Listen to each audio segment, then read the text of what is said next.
All right, welcome back. This will be our third week on our spiritual warfare series.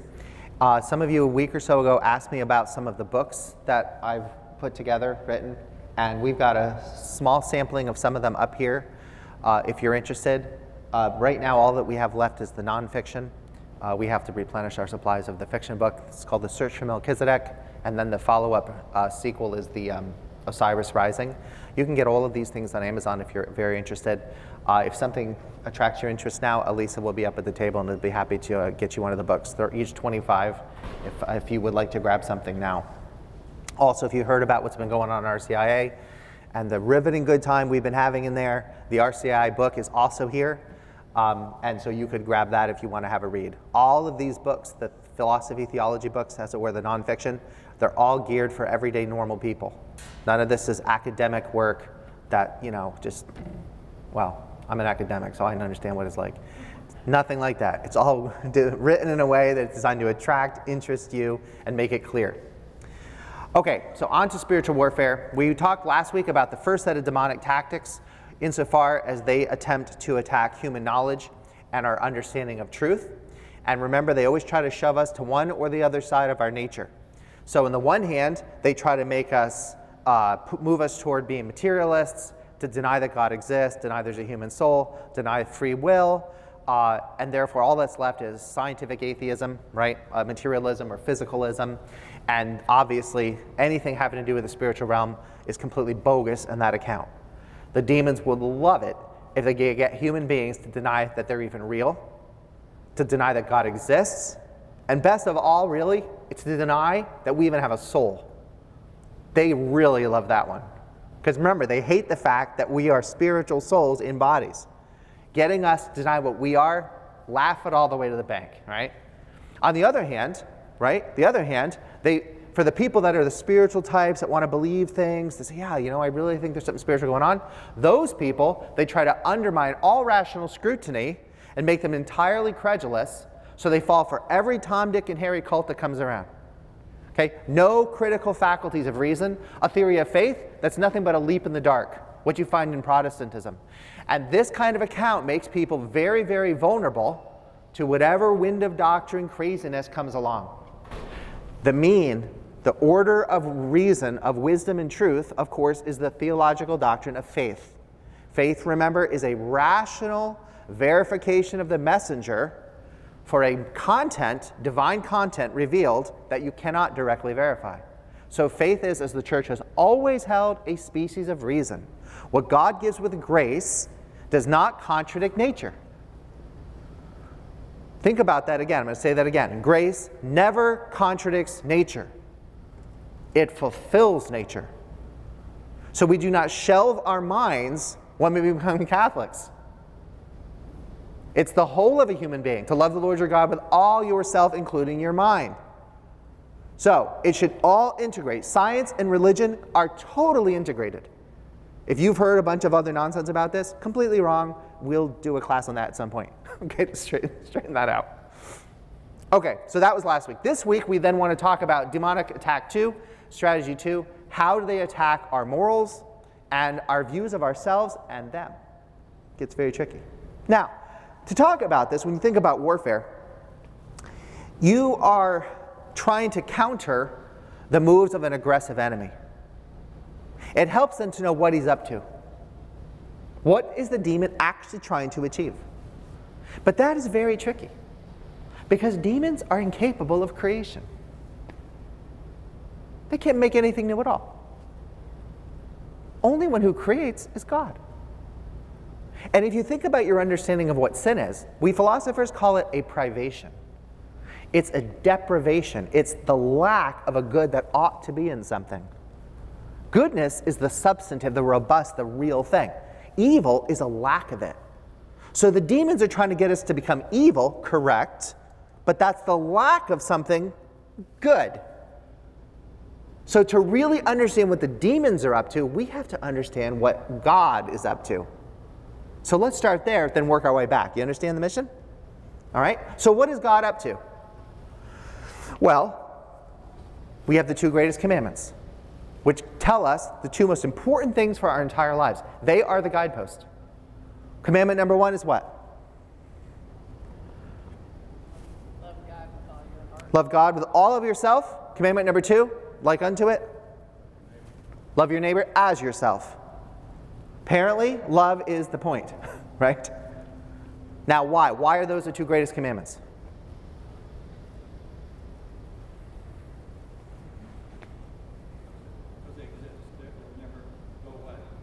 Okay, they never go away, but other things don't go away either, right?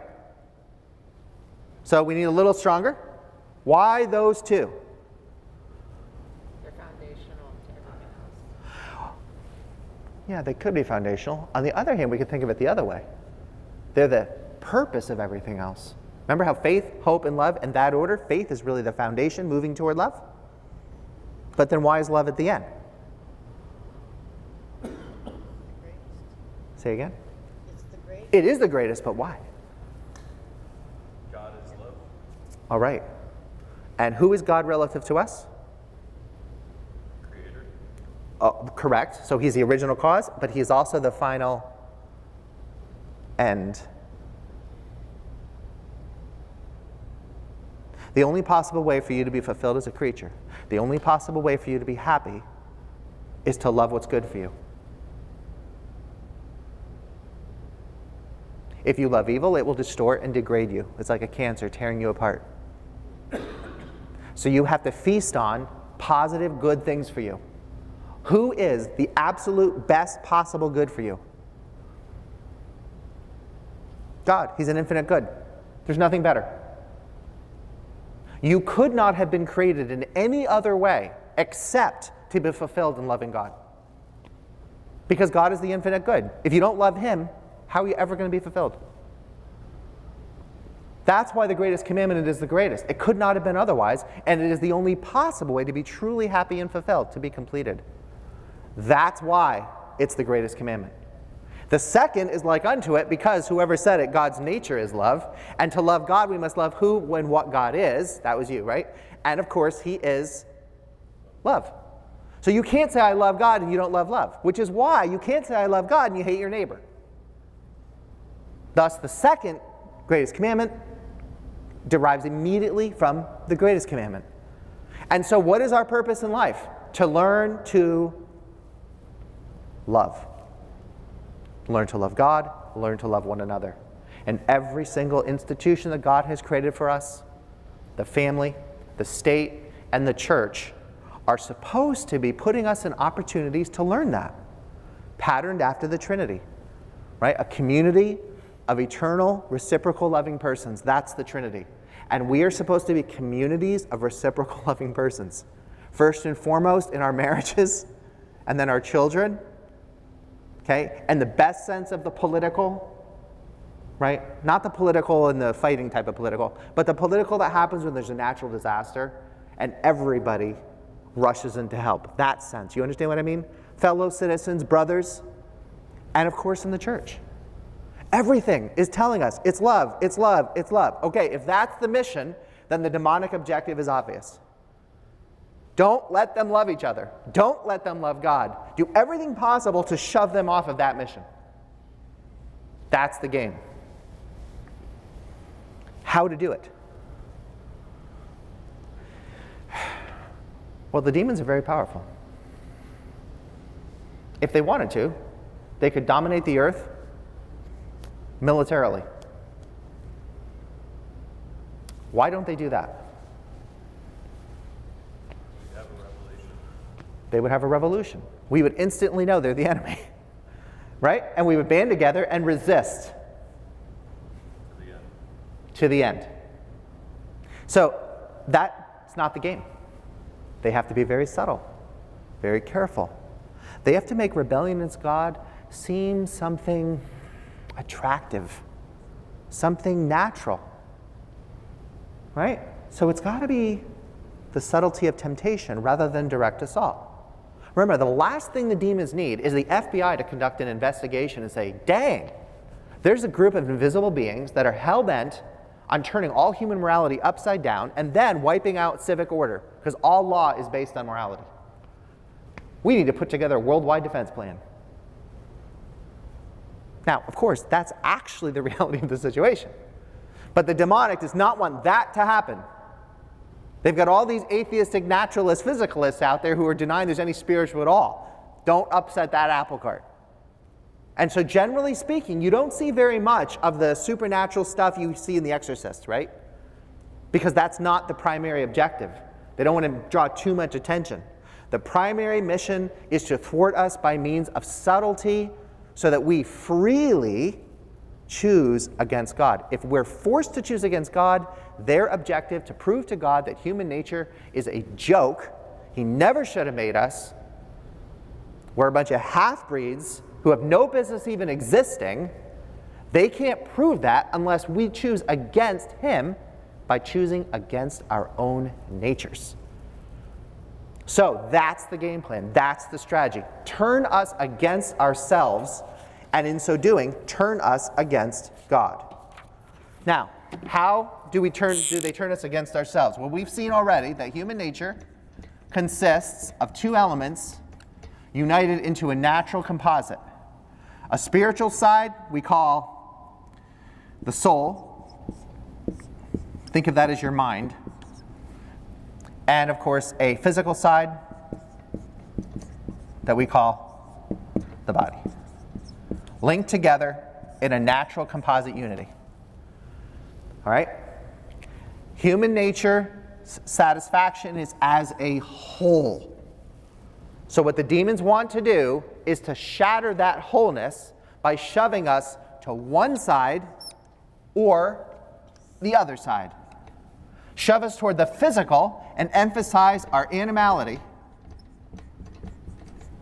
by making us pursuers of nothing but appetite. Think about a cow. What does a cow do all day?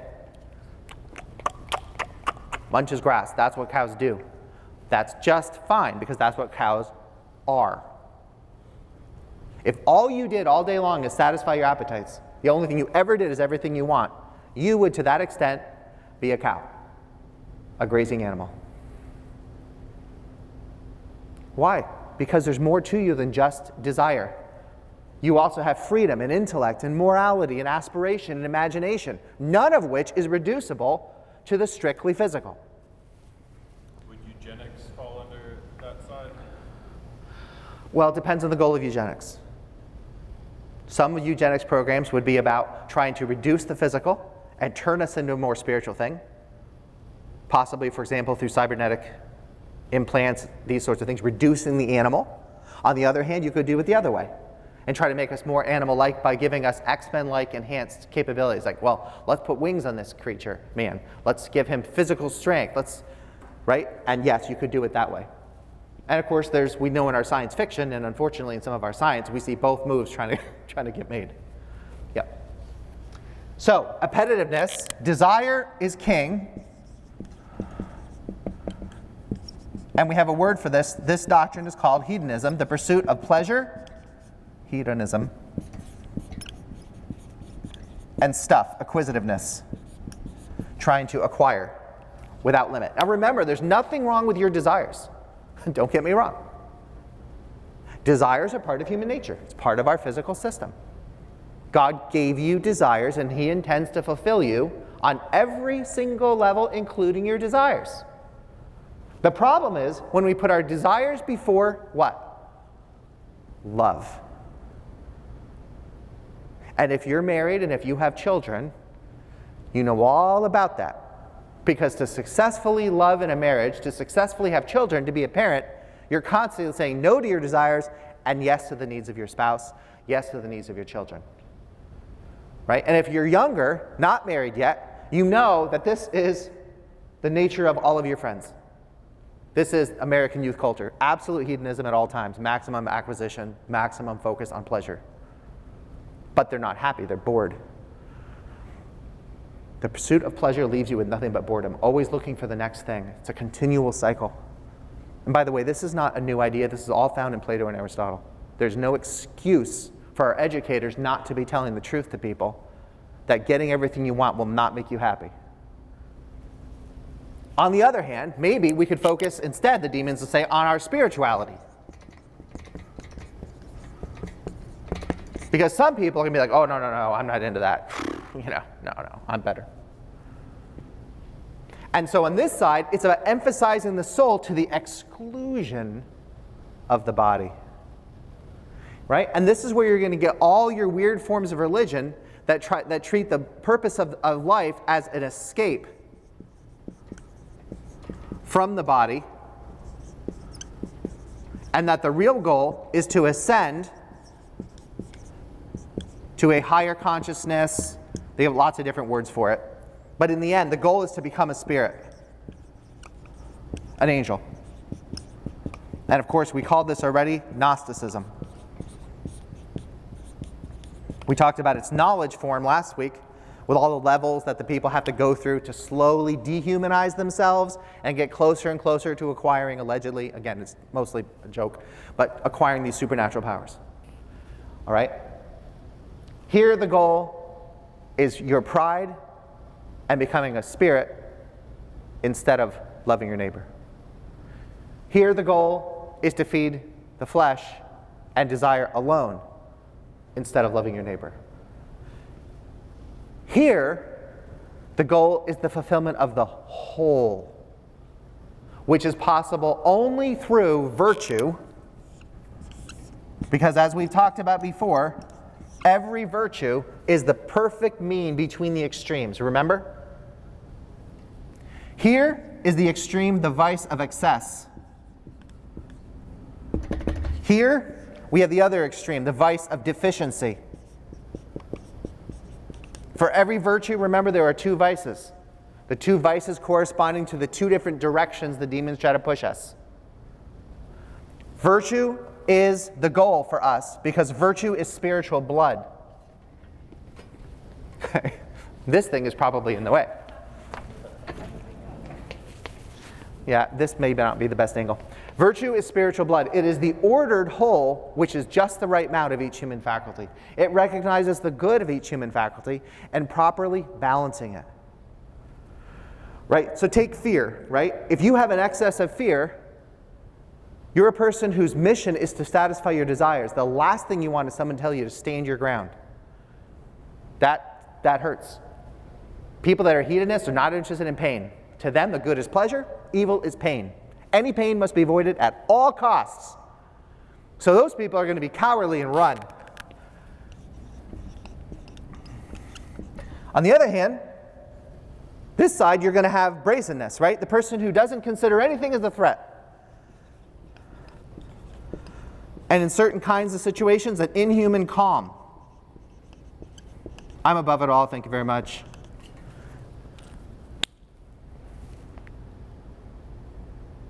I'm religious. Does that strike you as human? Mm-mm. Luke Skywalker strikes me as another example. What is this Jedi philosophy all about, after all? Certain factors within human nature are bad in themselves, and other ones are good in themselves. Fear, aggression, these are the dark side of the Force, Luke. Don't allow yourself to be angry. Only be calm, the good side. Well, God gave us anger and fear, didn't he? Fear is extremely helpful. If we let it master us, it's not helpful. We have to master it. That's the virtue, courage. But we don't say the problem is our fear. Let's just get rid of our fear and we'll solve this problem. No, we will not solve the problem. Then we're moving ourselves in this direction. You understand the problem? And that's probably why the Jedi are constantly in conflict with their own natures, pitting family against this ridiculous Jedi objective. You can't love your wife and be a Jedi. Yeah, of course not. Because it's human nature to love your wife. Right? And you know how the whole thing blows up in the third film, Return of the Jedi. Right? Luke is supposed to, when he gets angry, because anger is evil in the dark side of the Force, he's supposed to lose it and become a slave to the Emperor. And so Darth Vader tries to trap him by what? Saying, if you won't fall for the dark side, you have a sister. I will turn her instead. And at that point, Luke absolutely loses it. Remember? And gets enormous power. and totally takes Darth Vader down. Anger, which allegedly is supposed to bring you to the dark side of the Force. And yet, it doesn't happen. How did it not happen? It didn't happen because the writers were counting on us playing a certain game of this. What's the game? When somebody threatens your sister, you get mad. And it's correct. Well, that's not Jedi philosophy. It's contradictory to Gnostic Jediism, but that's human nature. Because anger has a purpose. You understand? So the golden mean, the virtue, is the balance. Every single human faculty has a proper end. Take another one. This is obviously talking about fear. Where's my eraser? Oh. How about sexuality? Well, we know that the excess is lust, simply using human bodies for your own purposes. But strangely enough, you might never have considered this, but there's a deficiency. The church calls it insensibility. These are the people that are too holy for sex. All that muck and sweating and grunting beneath the dignity of a proper human being. Really? Is that what you think? That's Gnosticism. Sex is a mode of the most intimate human knowledge. Genesis says that Adam knew his wife and conceived a son with her. It is knowledge. It is personal. It is physical. It is our mode of deep connection. And that is why the church has always taught it requires the highest possible warrant and fidelity and trust. And thus it is the sacramental seal of our marriages. And so in marriage, sex is absolutely glorious marital love. Right? Absolutely glorious. And you can go this way, think you're too good for it. Right? And this is what the cult leaders do, right? You do see this. Remember what was this guy? The Branch Davidians. David Koresh. Remember the guy, Waco, the whole burning thing? He claimed he had a revelation from God that sex was getting in the way of their spirituality. So he would take the burden of it on himself. So all the husbands just needed to give him their wives and stop having sex with their wives, and it would work out. And you're thinking, why in the world would they stay with this guy? Tell me about it. Because they had compromised their intellects, right? No rational scrutiny. Last week's class. But they had also compromised their morality. They should have known when someone tells you don't have sex with your wife, this is wrong. This is wrong. So we are supposed to enter into an ordered whole. In each case, the moral virtue is our objective. So the demons then want to shove us off the virtues toward these extremes. And if they can do this, they can twist us so badly. We enter into a state that in the church we call mortal sin, right? The state where you're so twisted, you're incapable not only of loving your neighbor, you're ultimately incapable of loving God. Because our loves here equip us for our loves there. All right, any questions about the moral assault by the demonic on human beings?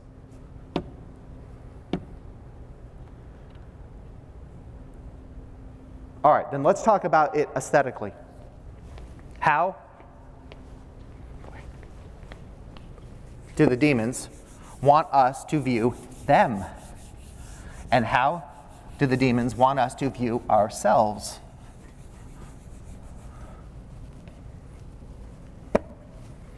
All right, let's start then with them. Again, the demons are always playing this twin strategy. So on the one hand, the demons would really prefer that we believe that they do not exist. All that exists is the physical, meaning spirits don't exist. If they convince us that they don't even exist, it makes their job a lot easier, right? On the other hand, since this isn't going to fly with everybody, not everyone's going to go for pure scientific naturalism, right? Or materialism, then say, okay, but if they do exist,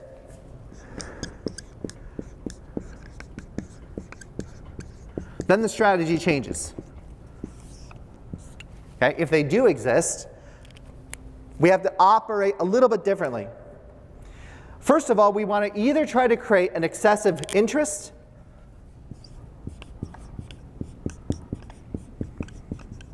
or an excessive terror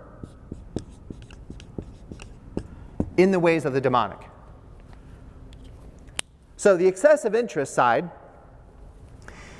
is where, you know, the people who are just always into the ghost shows, right? They're constantly on the hunt for the spiritual. And if you've been around those people, there's something a little off, you know what I mean? And you think, this is the occult dabbler. The person who wants to get as close as possible with allegedly not crossing the line.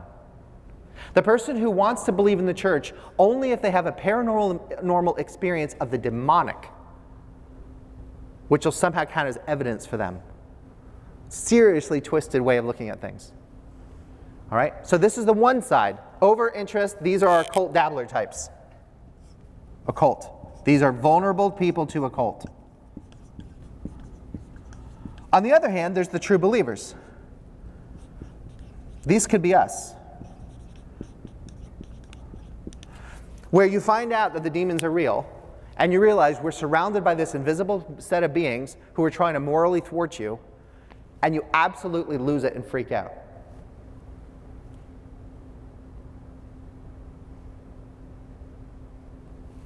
Not good. Next week we'll talk at length about exactly how we are able to defend ourselves against all of this. But at this point, just realize, Almighty God is on your side, not theirs. He's going to win, they're going to lose. And you have your free will. No matter what they suggest in the popcorn popper of your mind, whatever, any idea pops into your head, you get to choose what to do with it. If it's something proposed for belief, the test is this. But is this true? If it's something proposed for action, the test is this. But is this good? And you have the capacity to make that decision. So we should not be terrified and freak out. It's just the way the world is. It just turns out we are not the alpha predators that we thought we were. There's a being above us, under God, who's actually bigger and stronger. Oh well, the deer and the cats, they all had to figure this out about us. Turns out we're not the top either. But we don't need to be terrified in this over-freaked way.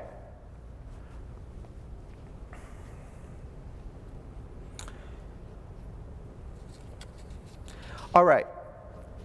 How then do the demons want us to view ourselves? Any questions about that? The aesthetics of how they want us to view them? Okay. How do they want us to view ourselves?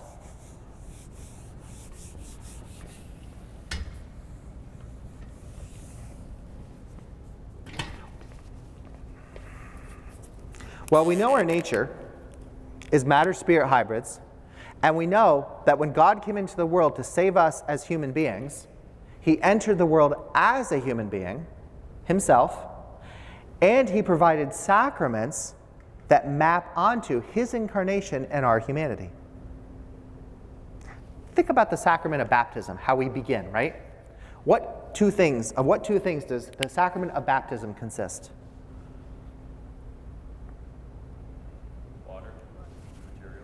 Water is the material side.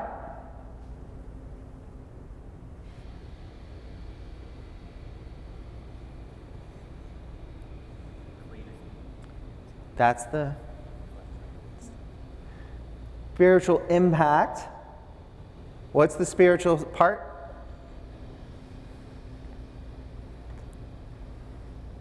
Praise. Activated through faith. Correct, yes, faith. Right? We call this the sacrament of faith, the thing that gets it going. We're going to have to do something on sacraments, apparently. Okay, but you understand the idea, right?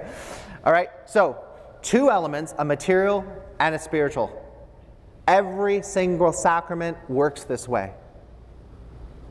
Okay? Marriage, two elements, right? Self-giving fidelity and commitment of love to your partner. That's the spiritual.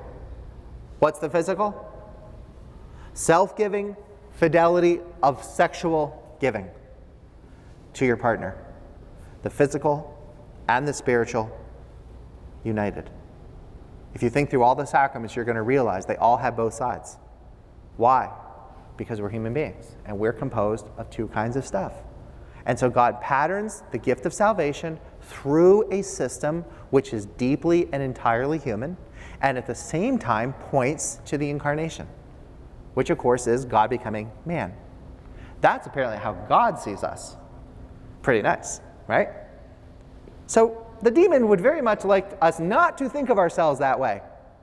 They are deeply offended, pissed off that God created creatures of our kind at all. They are, as the scriptures say, filled with envy, jealous that God would create beings of this animal, spiritual, hybrid nature. And so they want to try to push us to view ourselves as one or the other, so that they can then twist us in all these ways we just talked about. So, for example, on the one hand, they're going to want us to view ourselves as nothing but animals. That human beings are nothing but the latest in an evolutionary system that leads to this bizarre blip, on the planet. And then when the earth gets destroyed, we're all going to be wiped out. So nothing that we do here ultimately matters at all. Significance, meaning, and value, immortality, all completely negated. And of course, what follows if you're an animal? You can live however you like, with absolutely no consequences for your action, because nothing ultimately matters. And so you can see how viewing yourself as an animal leads you to a moral view that's very hedonistic. Right? And this is, of course, this is the view of life my college students have. Very highly problematic. All right? So that's one view. The atheism, if everything's physical, there is no God. Very convenient. And of course, a certain view of scientism, not true science, but wedded to these other doctrines. Science is the sole means to know anything, and other modes of knowledge, like religion, which are perfectly valid rational systems, are therefore excluded. Right? And it all comes together with a certain view of what we are. Again, if the demons can get us to deny our spiritual reality, they have just about won that battle. However, not everyone's going to fall for this. Some people are like, wait a minute. There's definitely something going on here, right? And so, on the other hand, you have the Gnostic mystery cults. These are the non-Christian versions.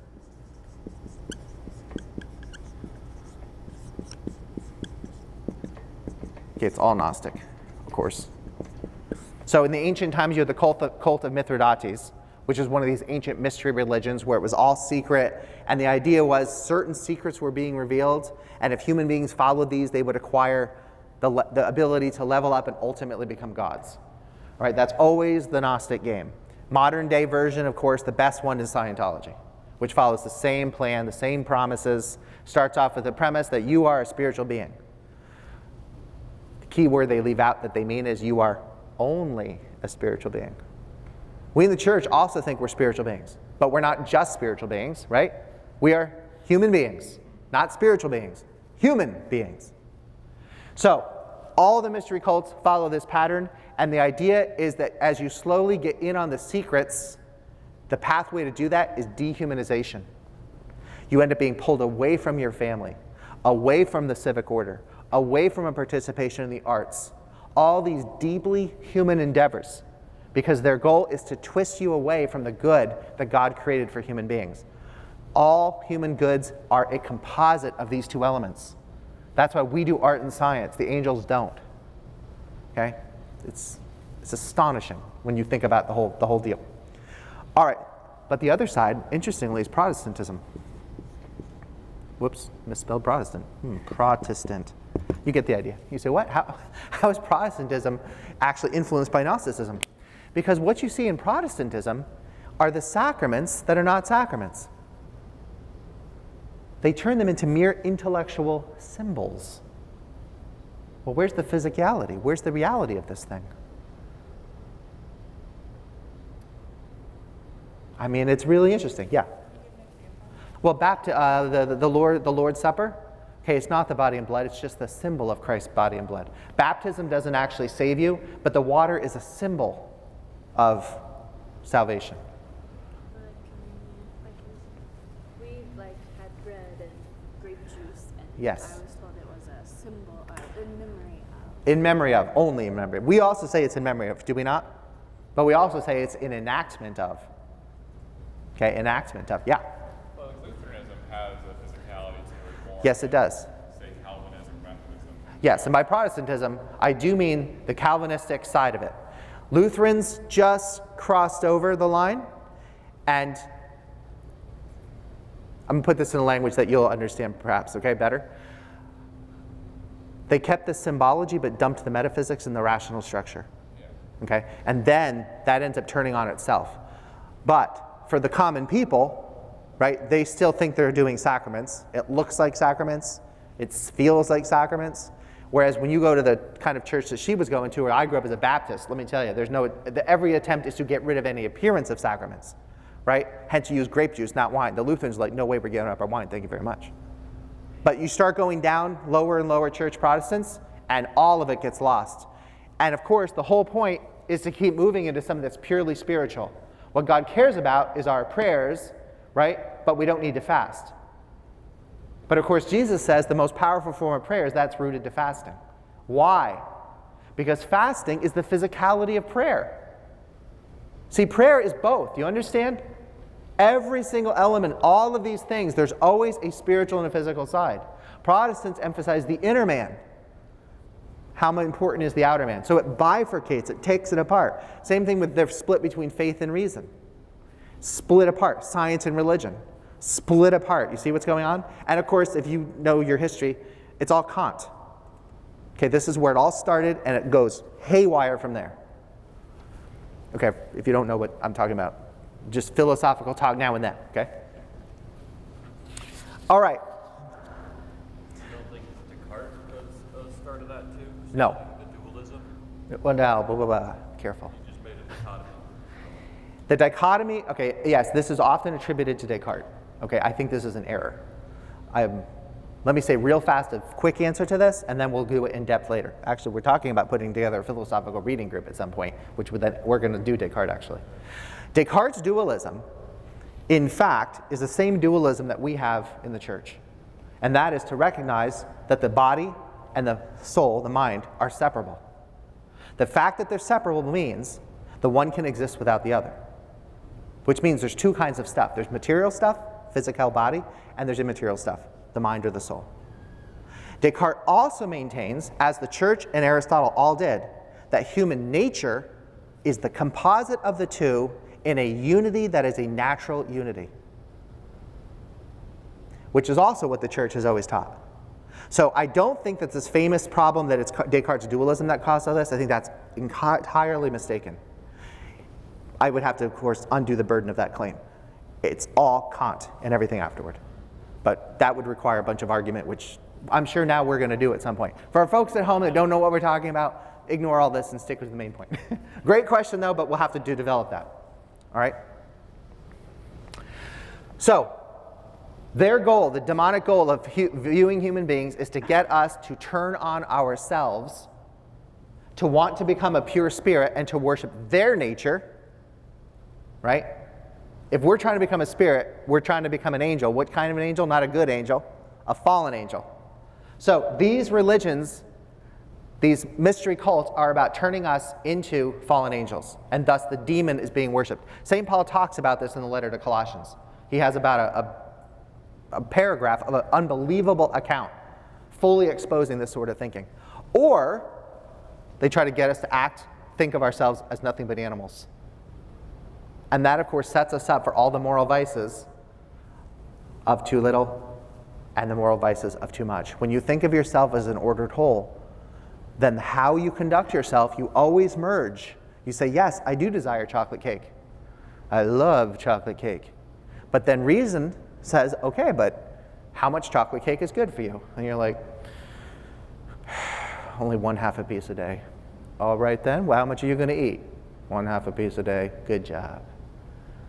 Right? And over time, you keep making that choice, and pretty soon you get used to that. It's not as big of a deal. That's how the virtues develop.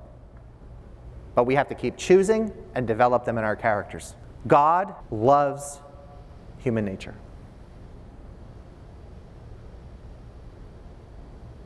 Of human nature alone is it said that we are created in the image of God.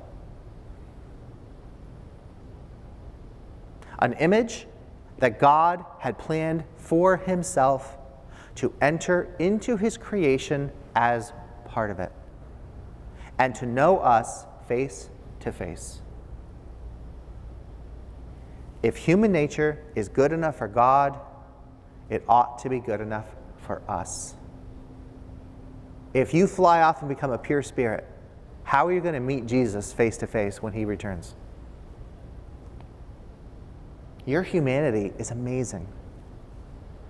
Do not allow yourself to fall for this ridiculous nonsense that being human is the problem, and the goal of religion is to escape your humanity. There's a lot of that going on in religions around the world, right? Where they turn religious people into these weird wacko types. The purpose of the faith is to make you fully human. For when God makes the saint, he does not unmake the man. It's about the completion of your humanity. But the demons want to degrade human nature because they hate us. So don't fall for these tricks. All right, next week, last class, we will develop our full set of defenses that have been offered to us so that we can not only defend ourselves against attack, but go on the offensive. Because our faith is not a defensive religion. Love is infectious. And once it develops and grows, it starts rippling around. Right on. Jesus said, the gates of hell will not prevail against my church. That means that we are charging the enemy, chasing him all the way back to his city, locked in his own gates, and we lay siege to it, and then we bust in the gates and loot the place. So, we are supposed to be triumphing over the enemy, not running. So we'll talk next week about exactly how we do that.